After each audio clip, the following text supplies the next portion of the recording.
Thank you everyone for joining us over your maybe lunch hour or about to be lunch hour for another Center for AI Innovation seminar. My name is Brendan McGinty. I'm part of the leadership for the center and couldn't be happier than to be with you today to be part of the presenting team as well on NCSA's industry program, and with my buddy and partner in crime, Dr. Seid Koric, doing computational breakthroughs and synergies in AI. Seid, would you like to introduce yourself? Absolutely. Good morning, everybody. I think it's a little early for lunch, but lunch is going to come after this, right? Yeah, my name is Seid Koric. I'm a technical assistant director of NCSA. I lead industrial application domains teams. We work with industrial partners of NCSA, but we also work with everybody else, including campus and nationally and internationally. And I'm also a research faculty at the Mechanical Science Engineering Department, lately working very heavily with the confluence of modeling simulation and artificial intelligence, and you're going to hear some of those stories soon. And like Seid said, these things come together. I'm also part of the industry program and head up the business part of it, working closely with Seid on the technical side in bringing solutions to industry. We're going to talk a little bit about that. I'll start with a little bit about the program and then hand it off to Seid to talk about some of those synergies and breakthroughs. A little bit about the program.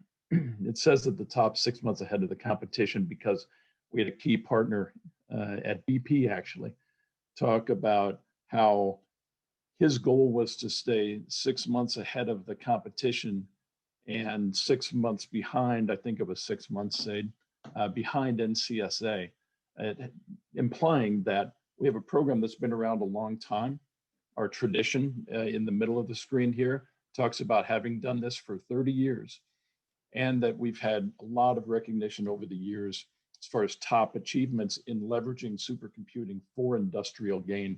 The way that we do that is over on the left side, industry dedicated. That means these teams that we've got, and Seid runs 3 major teams, I'll get into that a little bit, that are all dedicated to industry solutions. And there are several in NCSA, in our National Center for Supercomputing Applications, that are dedicated to industrial solutions, whether it's on the application side, the A in NCSA, or the compute side.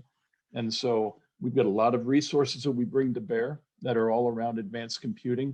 And then we have specialized business leadership around program and project management that support the program in a way that makes it so that the scientists and the technologists can focus on their expertise in providing those solutions.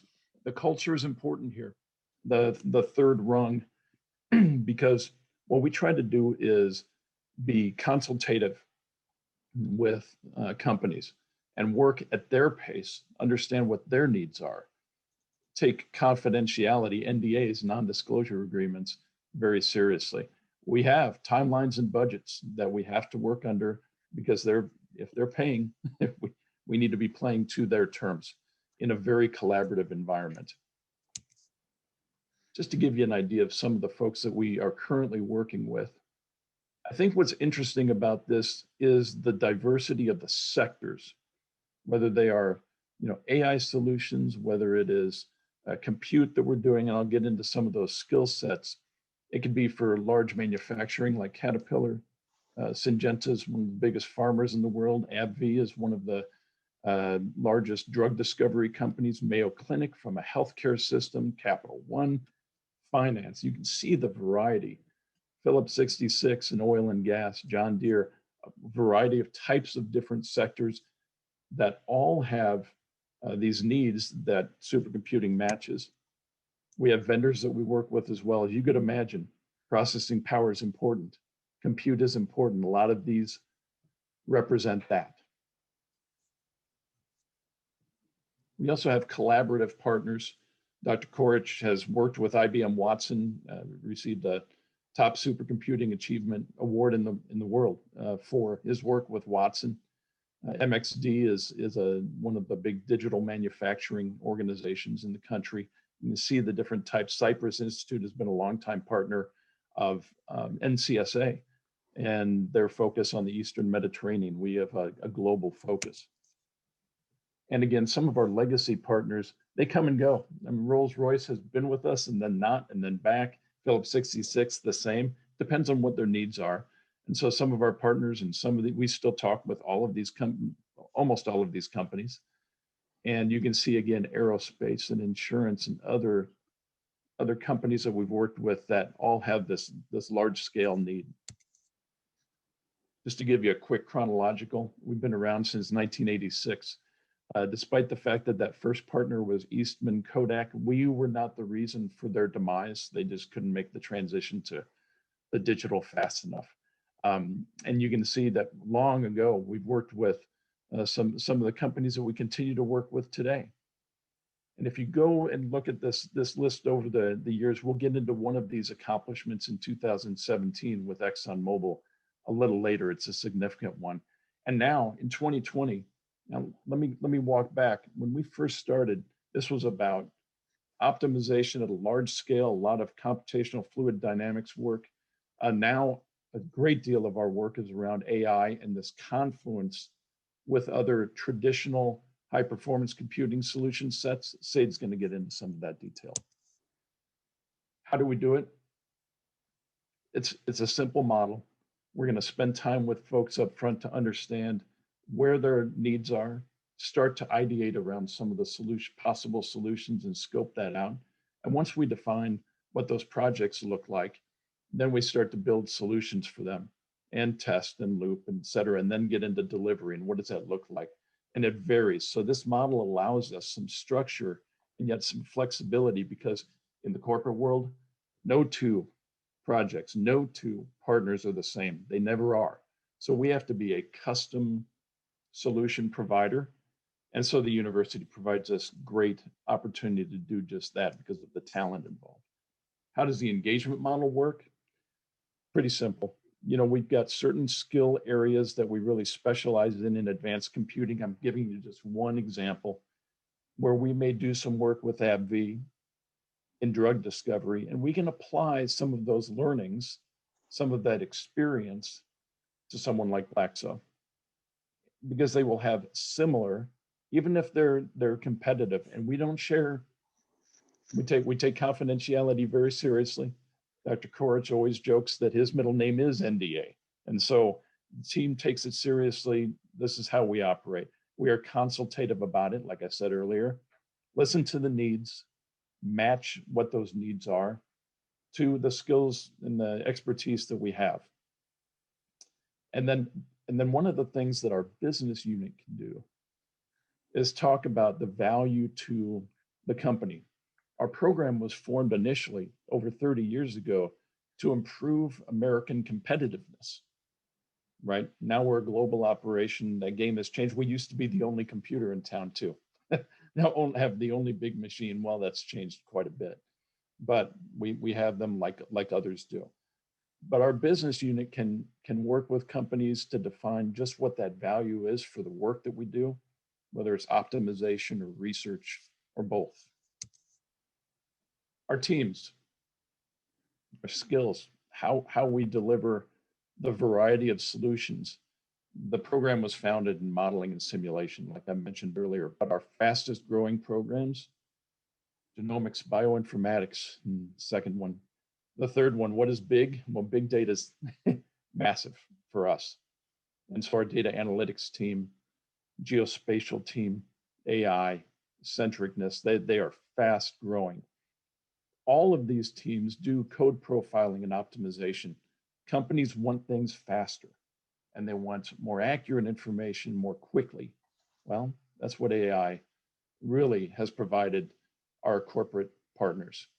And then you talk about user support. We offer it like no others. You don't get generic support, you get high level support, very educated support, very experienced support.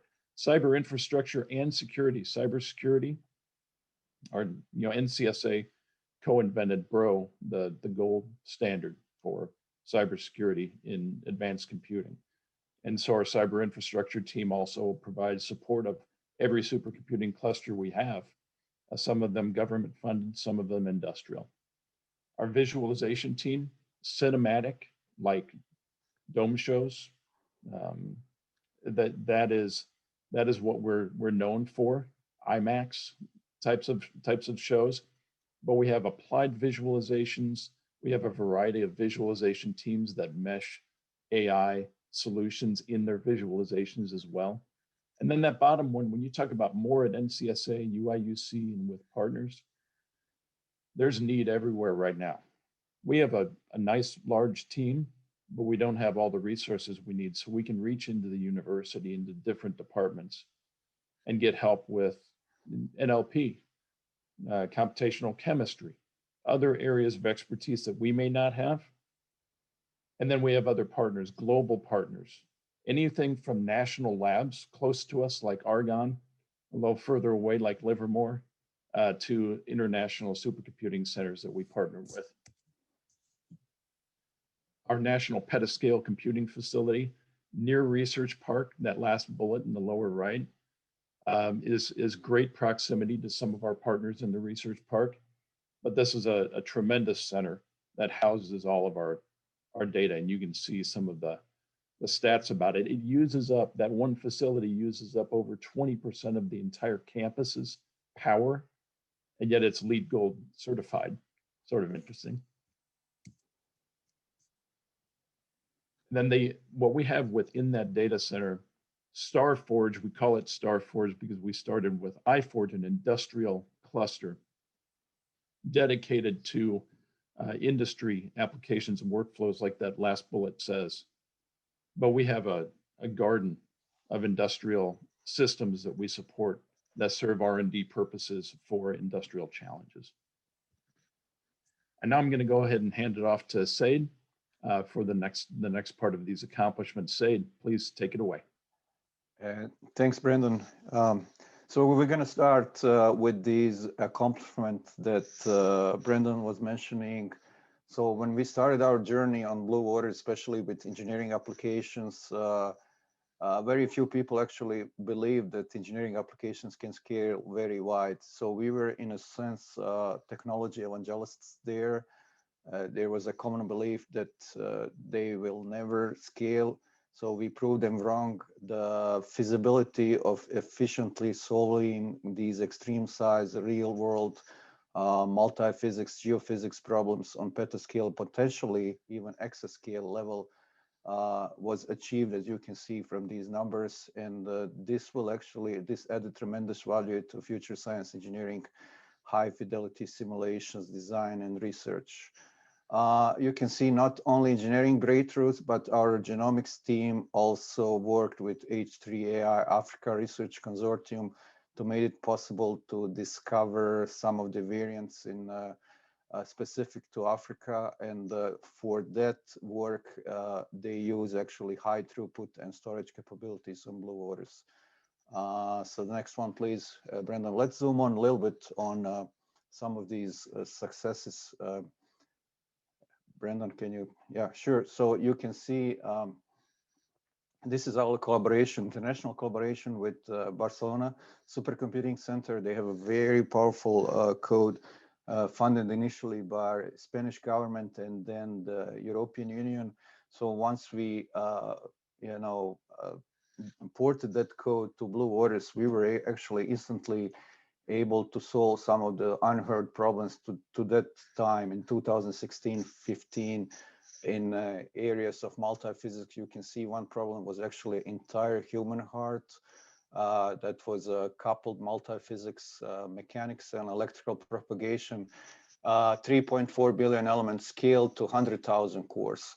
Another one is more of industrial interest, kiln furnace, when you are producing cement. That was the most detailed, multi-physics calculations at that time, also scaled to 100,000 cores with 90% efficiency. So this was giving us the sign that ILA will probably be ready for exascale too, once exascale machines are available. So just to give you an idea, some of these calculations would take on the laptop like the one that I'm talking now 18 years, and we were able actually to solve some of these problems completely in less than 2 hours. Next one, please, Brandon.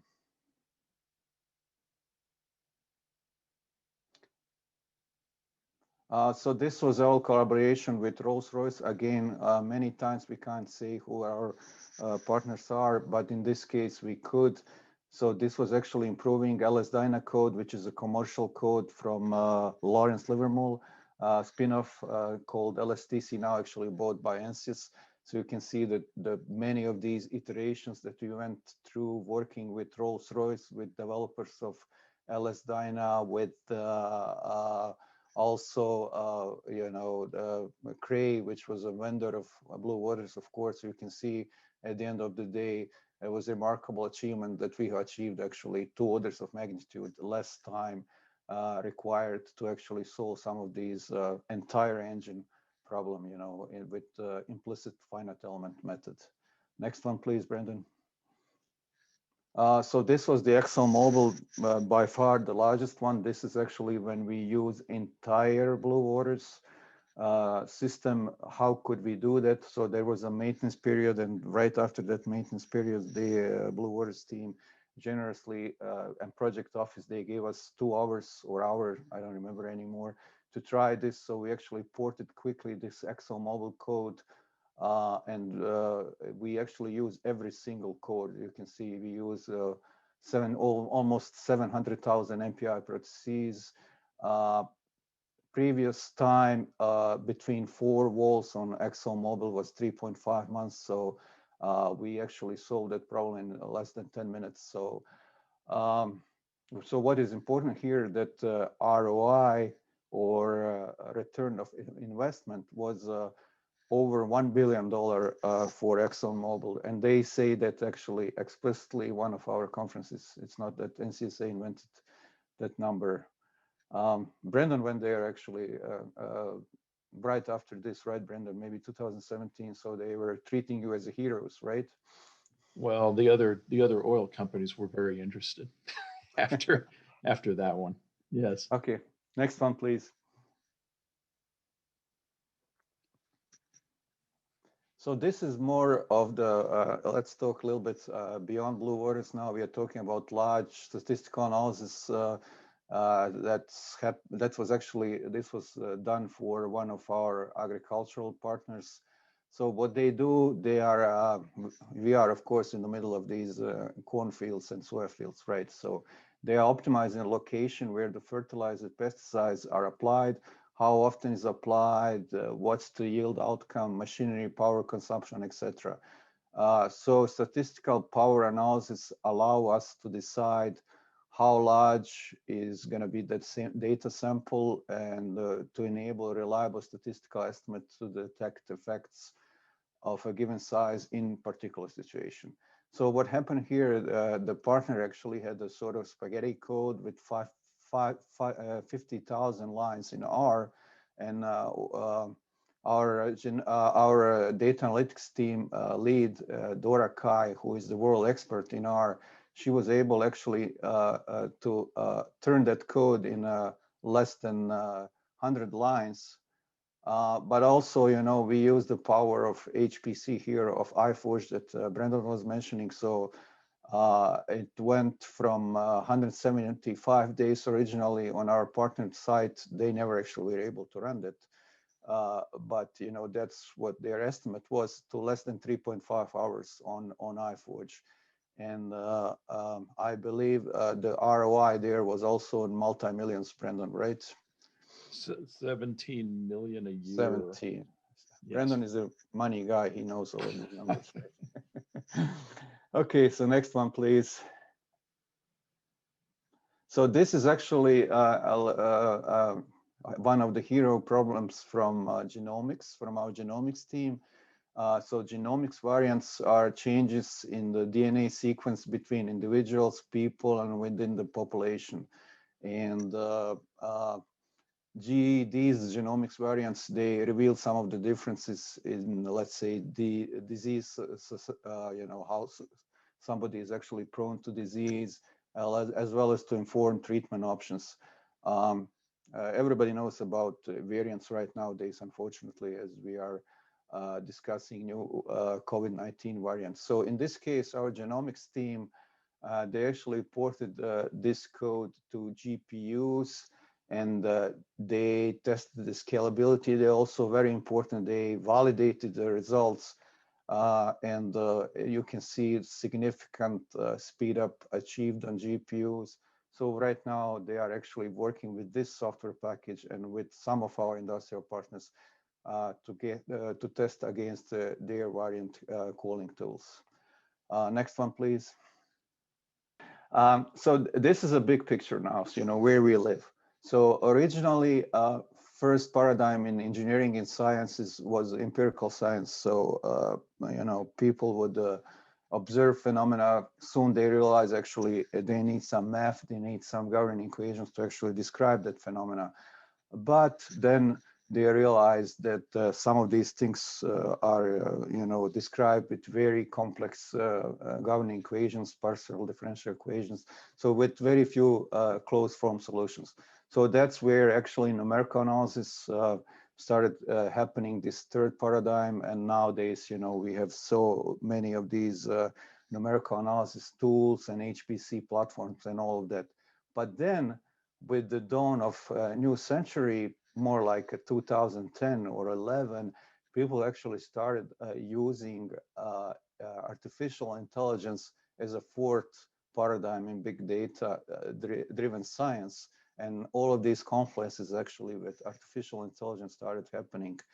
And I like to say, and I'm going to show you soon some of these examples that we have done here at NCSA, and like to quote Professor Andre Eng, whosoever is working in any AI or learning AI, machine learning, deep learning, he or she knows what Professor Andre Eng is from Stanford. So he said AI is the new electricity. And this reminds me to dawn of the 20th century, actually, where electricity started showing up. And my former country, you know, man, Nikola Tesla, he actually introduced the alternative current and its motor.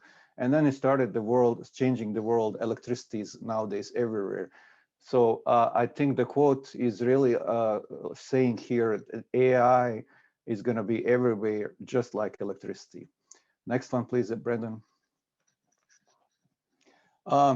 So this is actually showing you a difference between deep learning network with 3 levels of neural networks and the traditional machine learning algorithms like, you know, random forest and linear regression, SVMs, and all these things.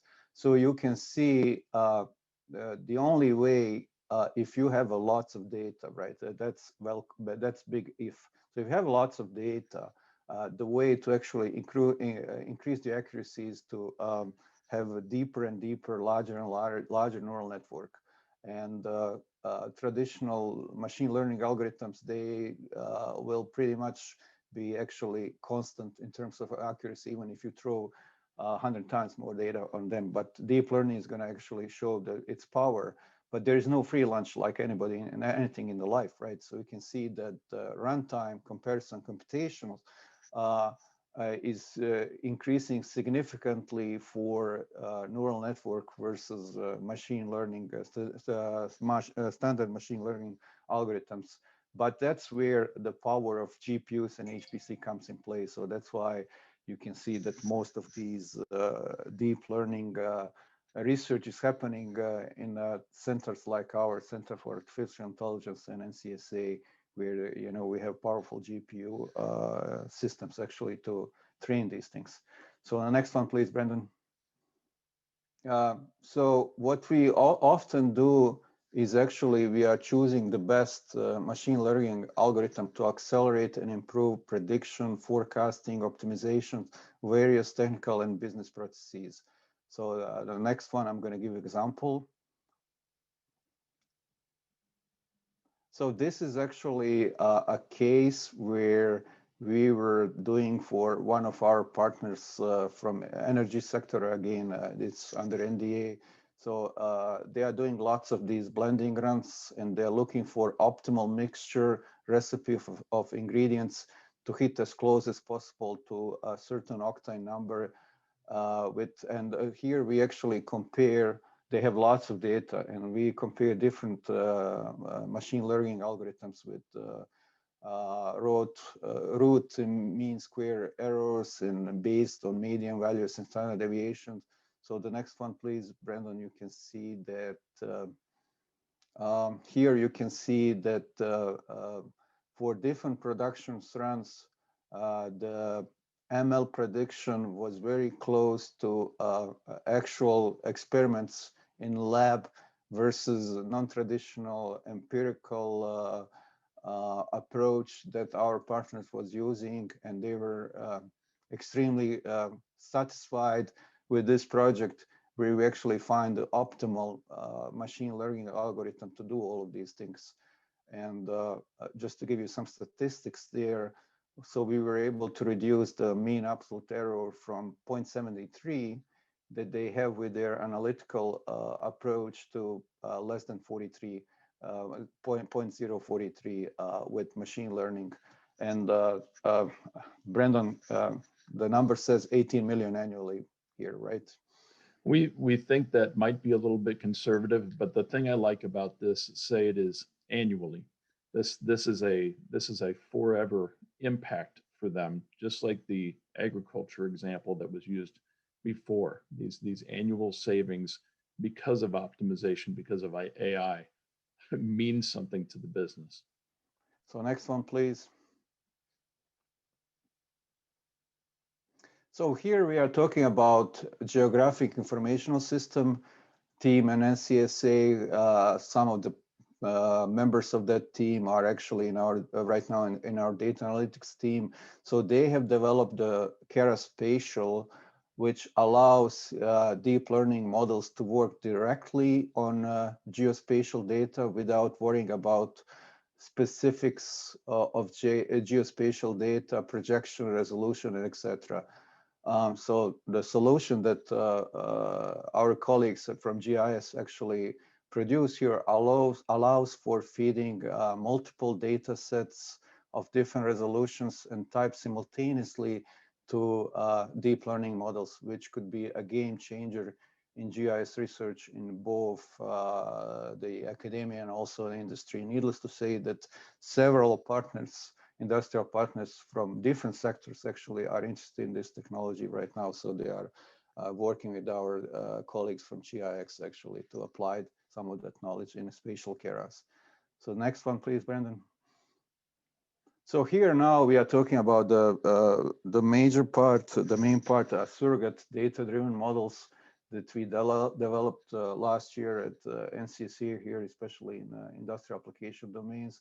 So the major idea in these surrogate data-driven models is that we'll train artificial intelligence model to do some difficult and time and computationally consuming modeling operations very efficiently, such as in modeling highly nonlinear materials, structural optimization, design, uncertainties, quantification, even in turbulence in fluids. So you can see on this cartoon workflow that we use HPC to generate a large amount of training and testing data samples, sometimes in orders of tens of thousands.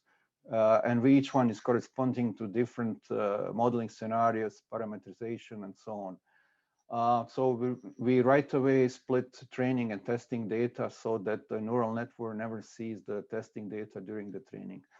Then you can see that we move to GPUs to train with training data and validate the testing data using some advanced deep learning models. The trainable, learnable parameters, weights and biases can be actually transferred then to any low-end computing platform, such as a laptop. And before you know, the optimal and accurate solutions can be found on a laptop instantly without for any variations of input parameters. And you know, this is needless to say interesting to industry because, you know, they can get these design, you know, solutions without HPC or even modeling and simulation software if all of this is done correctly on HPC, for example, at the NCSA side. This is not science fiction. I'll show you two cases. So if we go to next slide, please, Brendan. So these are two cases, and we have more that we produced last year.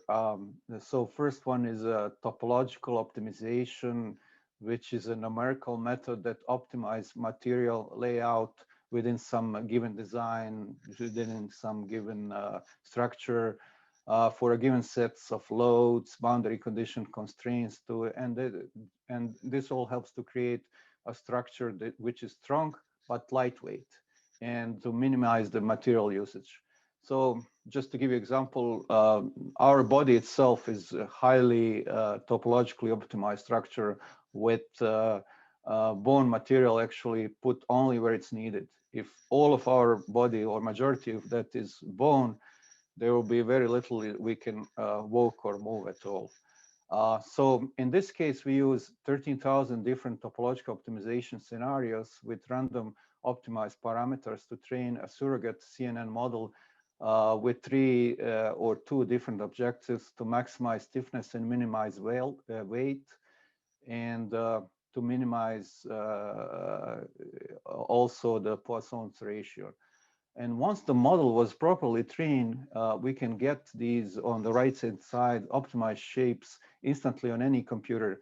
And then from the unit cells, we can actually even build the new materials with special properties that usually does not exist in a nature. So you can point actually on the right side again the prediction and ground truth from this topological optimizations were almost identical. The second case is even harder. It's a highly nonlinear viscoplastic case of steel solidification. 90% of the steel nowadays is actually produced through this continuous casting process, and I have been involved heavily with creation of so-called Koric-Thomas methods, which is highly popular in steel industry, where we're actually able to model this phenomena from liquid steel all the way to solidifying ingots and all the residual stresses which are happening, which are helping this process actually to become more efficient. Otherwise, talking about temperatures of 1,400 Celsius in the beginning, there is nothing you can experiment. Whatever you try, it just disappears. But numerical methods are the only one actually which can improve this very important process in industry.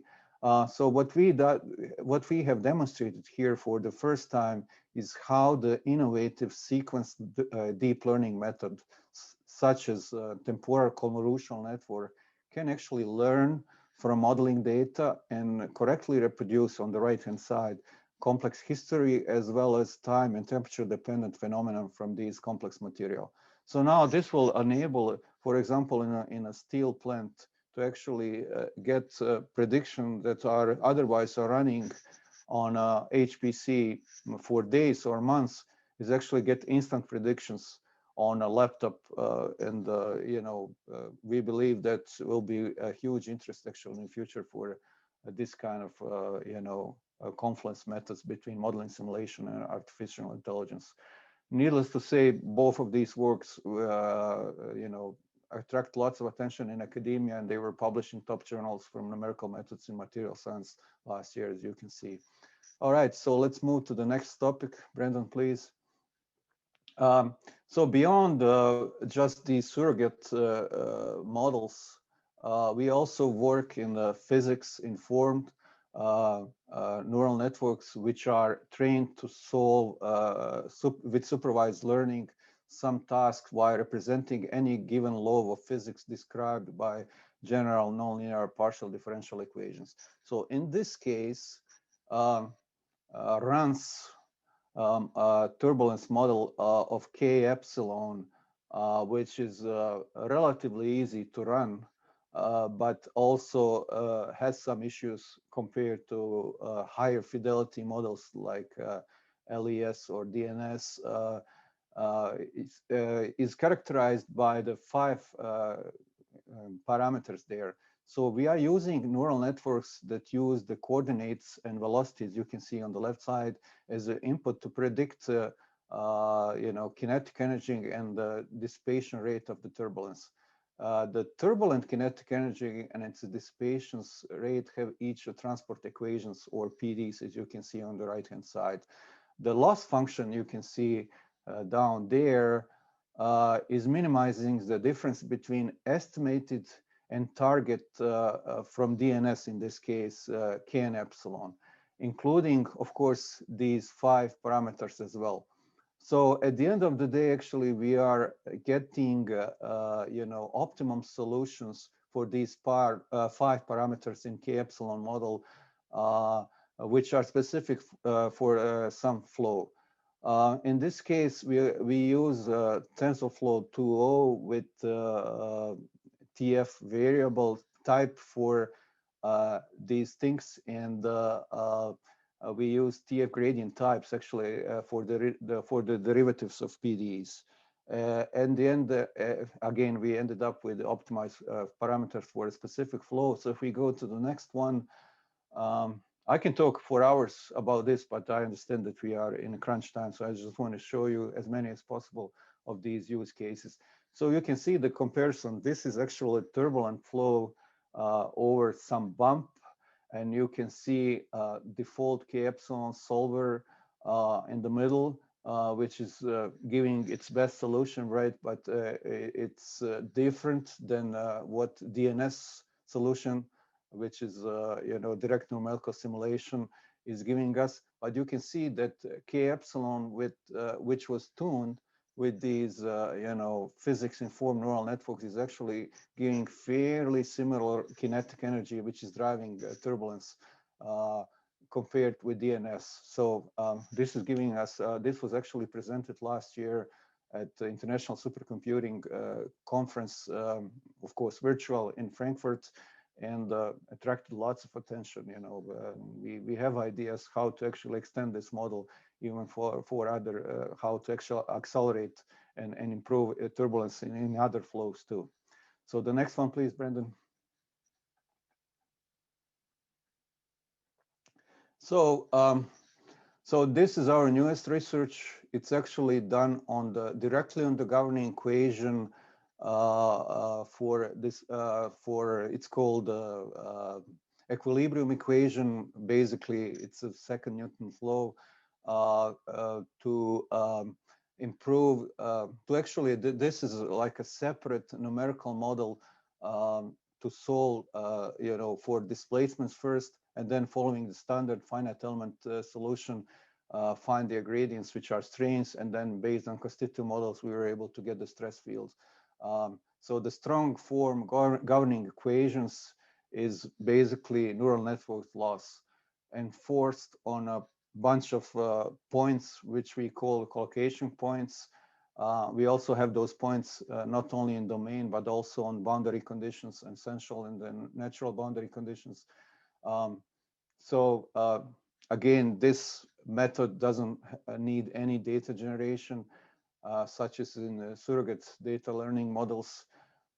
Relies computationals here. They rely on simple linear algebra kernels, which are, needless to say, very efficiently optimized for GPUs. And when you compare this method to classical finite element solution, in finite element solution, especially implicit one, we actually rely on sparse direct solvers. And in our case, once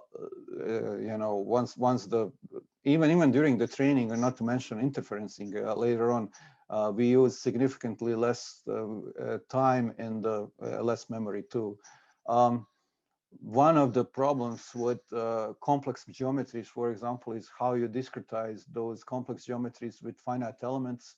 And in this case, discretization itself is much easier.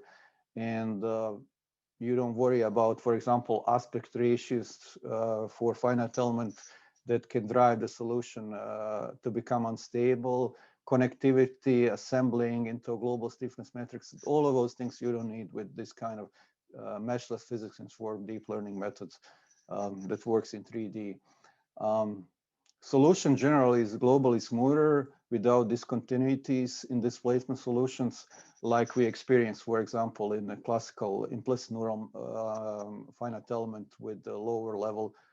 It's called, for example, it looks like a staircase.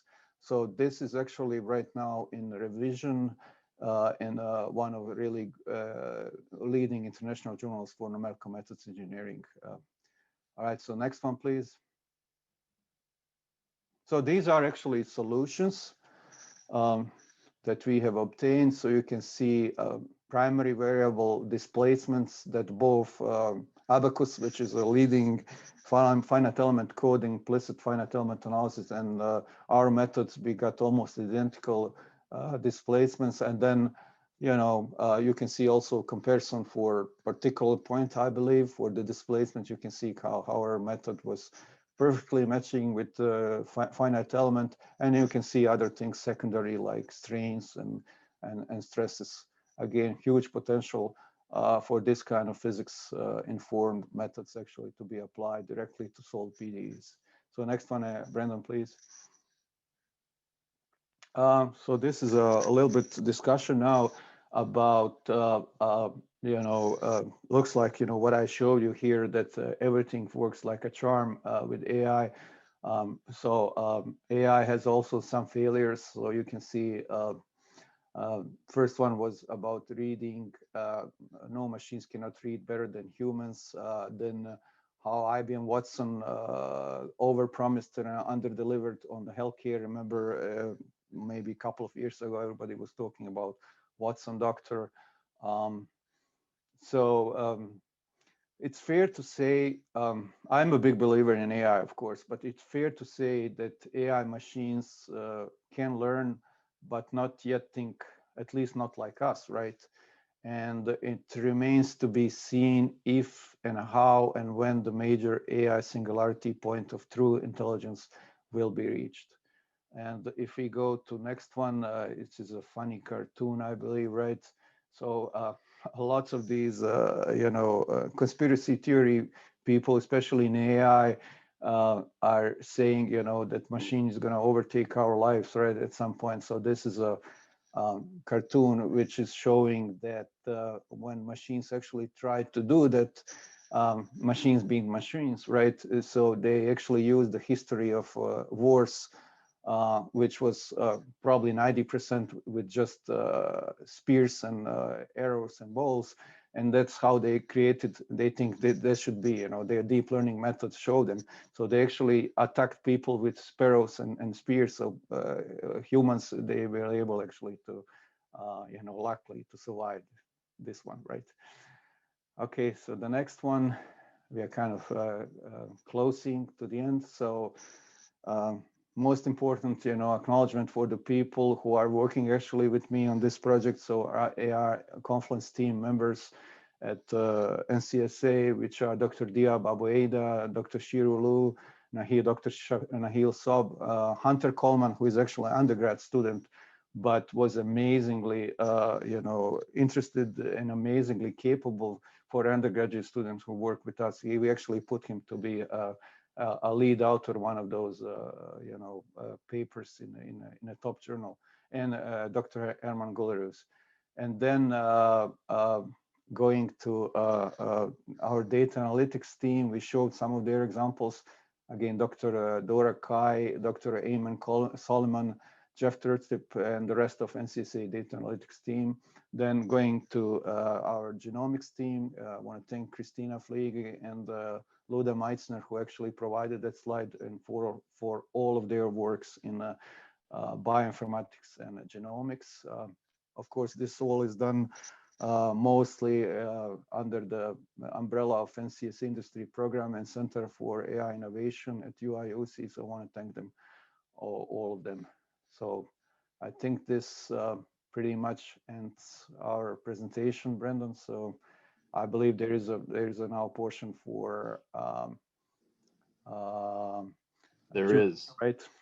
There is. Seid, you can have some oxygen for a moment. That would be good. Okay. Great job. This recording, by the way, everyone, will be on our website hopefully later this week. I'm not exactly sure when it will hit, but we will have the full presentation recorded and available on the ai.ncsa.illinois.edu site. If you have any questions, please enter them into the chat. And we do have one question from Dr. CAII. Dora, thank you for joining us. She says, can you talk about how the industry program have used and have planned to use cloud computing technologies?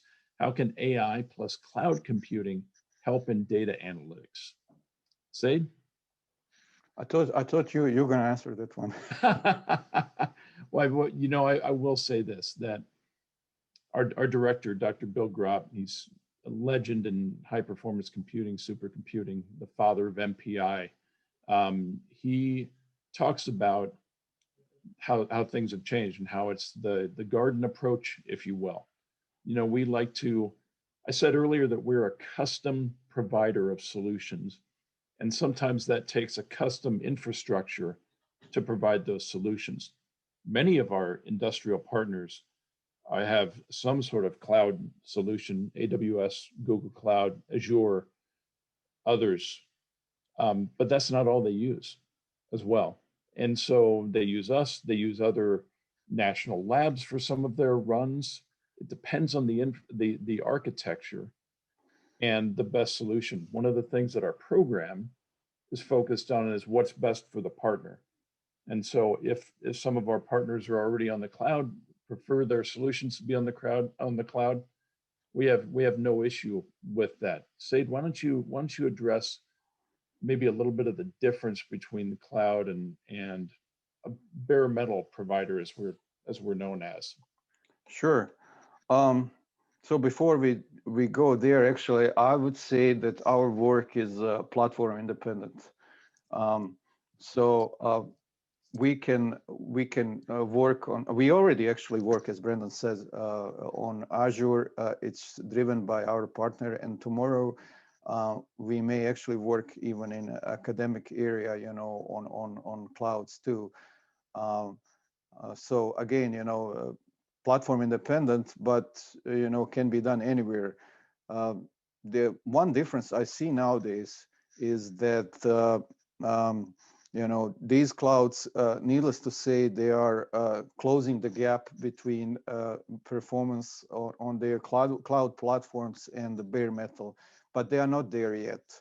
And part of our work and research is also to compare the performance between classical numerical codes, let's say in CFD and finite element, and on clouds, and also on our bare metal like iForge, for example. And we still see the big you know, performance gap, especially on many nodes, because our colleagues from clouds, they are working hard and trying to actually make the network itself between the nodes to be virtualized, and yet to be seen, you know, how successful that attempt is going to be. But on a smaller number of nodes, on a single node, they're already there, and you know, their performance is as good as, almost as good as bare metal, with the difference that you know, I think for younger people, when they come to these platforms, you know, looks much more friendly, much more easier actually to click on the platforms. They have a really capable graphical user interface to actually create, for example, typical workflow. They are much easier than typing on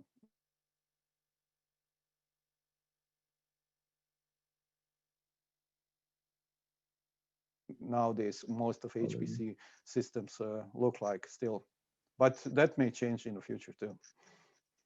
If anyone has any other questions, please enter them in the chat. And yeah, I want to make a quick point about, you know, we talk about the alignment, the introduction of AI into traditional solution sets. This is focused quite a bit on industry. What we've seen with industry now is the change just in the last few years was that AI wasn't really a solution set for industry. Now, and AI has been around for many, many years. They've talked about optimization, but not necessarily AI. Now more companies are hiring AI talent, are leveraging AI solutions, are looking for AI thought leadership. And the thought leadership happens in a center for AI innovation that has the scholarship, the student talent, the research that goes along with it, working in collaboration with an industrial outreach program like on the application side, what Dr. Koric runs and has solution providers. You can see this alignment with all of the research that his group has done, published research, academic research that applies to industrial applied solutions. There is that confluence that happens now. And what we are also able to do is to illustrate what that confluence means to business intelligence, business operations, and what many companies think of as return on investment, but that affects their bottom line. All of this plays together to the benefit, because these large industrial databases give us exactly the type of challenge that on the academic end, we're looking to provide for the professionals on Seid's team and the students that work with us as well, and our partners as well. Any other questions? Please put them in the chat. Otherwise, we're happy to give you a little bit of time back so that you can go have your lunch, etc. Seid, thank you so much for taking the time to provide your expertise and the background of your group's work with us today. It means a lot to us.